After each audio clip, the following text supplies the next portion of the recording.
prepping your home for sale. What do you do and how do you get your house ready to put it on the market? This is a conversation I have a lot with potential sellers, with clients that are getting ready to list. What do they need to do? Where should they spend their money?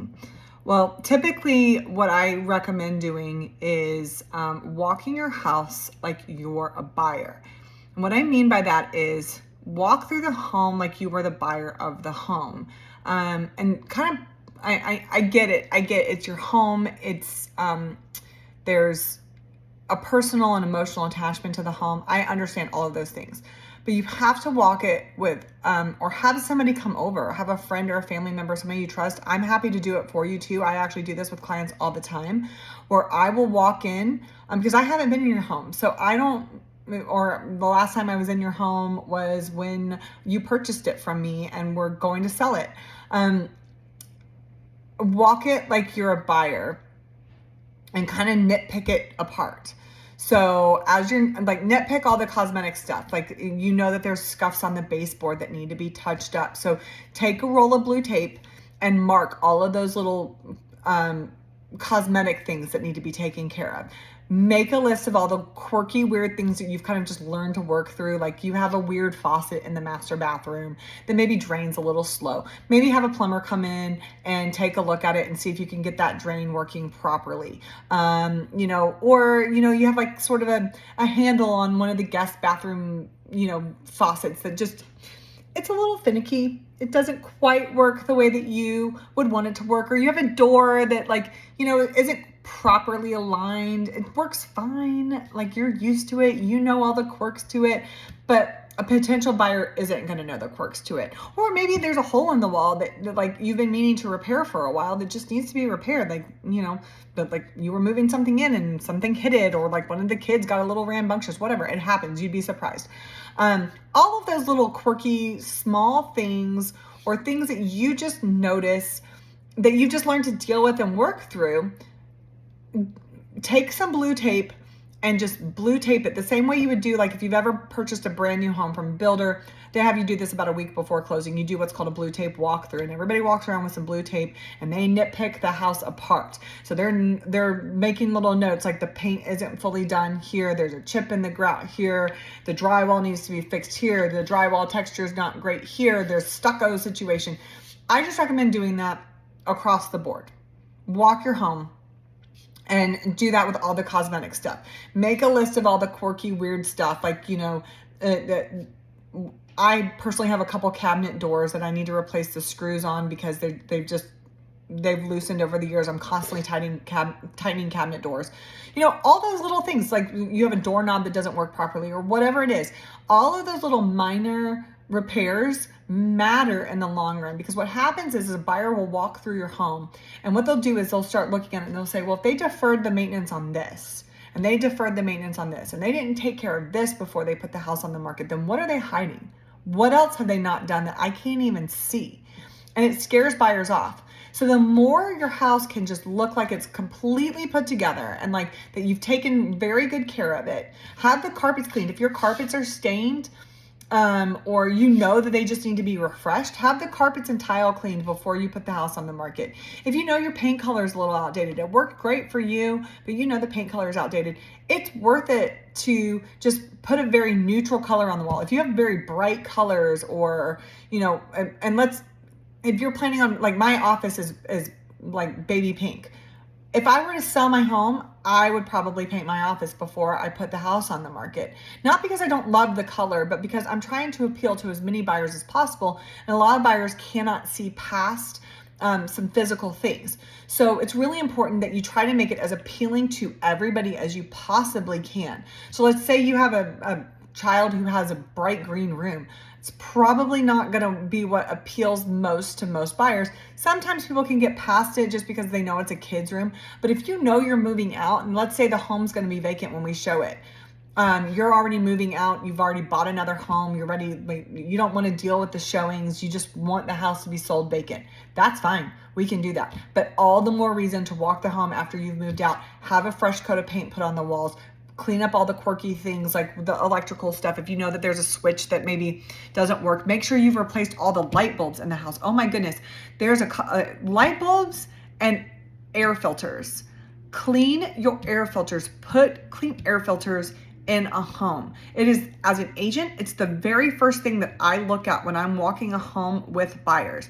If I see a dirty air filter, there's dust all over the filter, the air filters haven't been changed out, it just makes the house not feel super clean. So go through and change your air filters. If you have 2 different color light bulbs, pick a color, whether it's bright white or daylight or more of a yellow tone, whatever color it is, pick a color and replace all the light bulbs. You would be shocked. Those minor little things that matter. Replace the batteries and the smoke detectors. Nothing more annoying than a chirping smoke detector in the middle of a showing.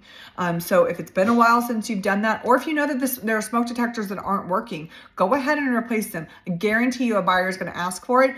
You might as well go ahead and have it done as part of the listing prep in order to get it done. When it comes to like major overhauls of things, I wouldn't recommend doing that. But I would recommend doing the small detail things, cleaning up the walls, making sure that the walls are, like if there's a hole or there's damage to the wall, that's all taken care of. Same with doors. If you have window screens that are damaged, either take them off or have them repaired. One of the two. You can have them repaired usually pretty inexpensively. You take them to an Ace Hardware, they'll restring them for you. It's not super expensive to do it. But all of those little things, have your windows washed. Oh my goodness, clean windows that let in a lot of natural light.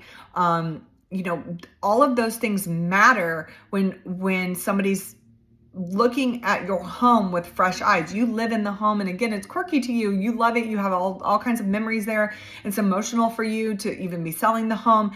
But those are the things that a buyer's going to, when we get feedback, they're just going to be like, I can't quite put my finger on it. Just something didn't feel right. Like it didn't feel very bright. Buyers love sort of a bright, open home where a lot of natural light comes in. So if you have plantation shutters, make sure that those are open and cleaned. But air filters, make sure that those are cleaned and replaced every 30 days. Fix your light bulbs. Make sure all the light bulbs are working in the home. Make sure, like, obviously have the carpets cleaned. If you know that they need to be cleaned, just go ahead and do it. We can always request from a listing perspective for buyers to remove their shoes. I understand that is a concern sometimes, but it is worth it to have the tile and the carpet cleaned prior to showings. Again, if you don't have neutral colors on your walls, make sure that you have neutral colors.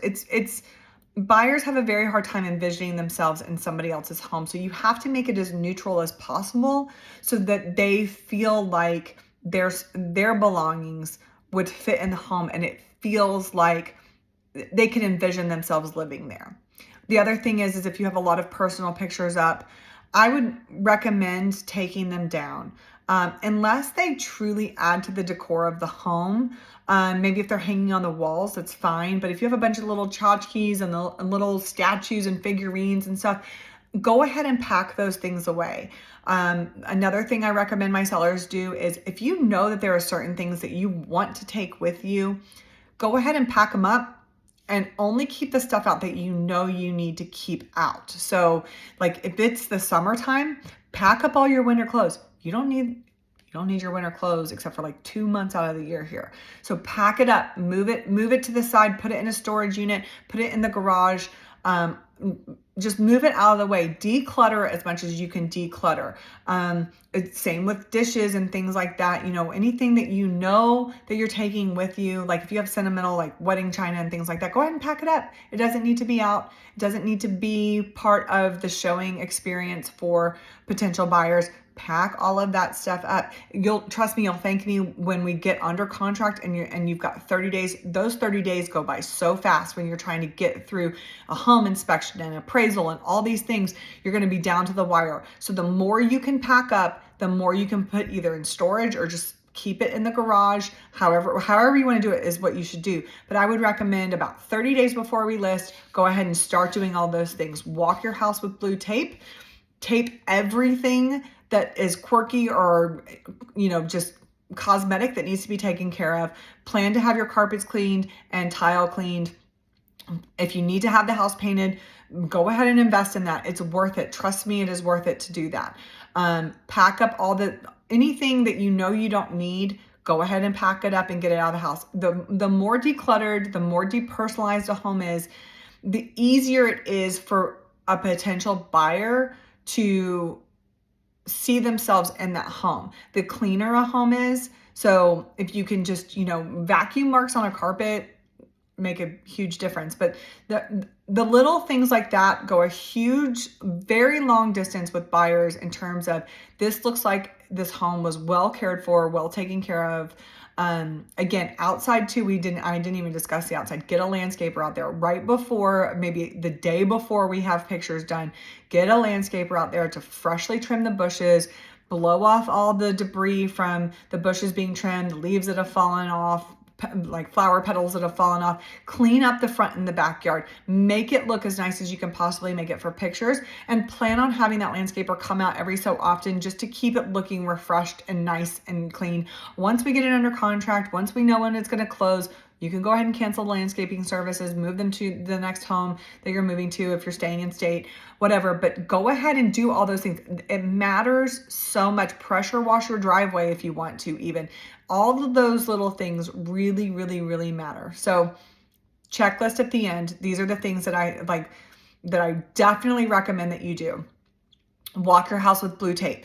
Make sure that you are cleaning up all the cosmetic issues and the little quirky things in the home that you've learned to live with that a buyer's not going to understand. Fix doors that are jammed, that aren't aligned properly, all of those little things. Rescreen, or either take off damaged window screens or have them restrung. Have your windows washed. Have them professionally washed by a company. Have your home painted if you need to have it painted, both inside and outside. Have carpets, tile cleaned for sure. Air filters and light bulbs, have those taken care of. Have a landscaper come out. It's a lot of work, and selling homes not easy. But then, and then in addition to that, after you're done with all of those things, go ahead and pack up all the things that you know matter, that you want to take with you. Go ahead and start cleaning out the stuff that you know that you don't want to take with you. Donate it. Take it to the dump, whatever you need to do. But declutter as much as you can declutter, because once we get the house on the market, it's going to go really fast and it's going to go really busy and you're going to be super stressed. So the best thing to do is have all of this prep work done in advance. It'll make the process of selling the home so much easier.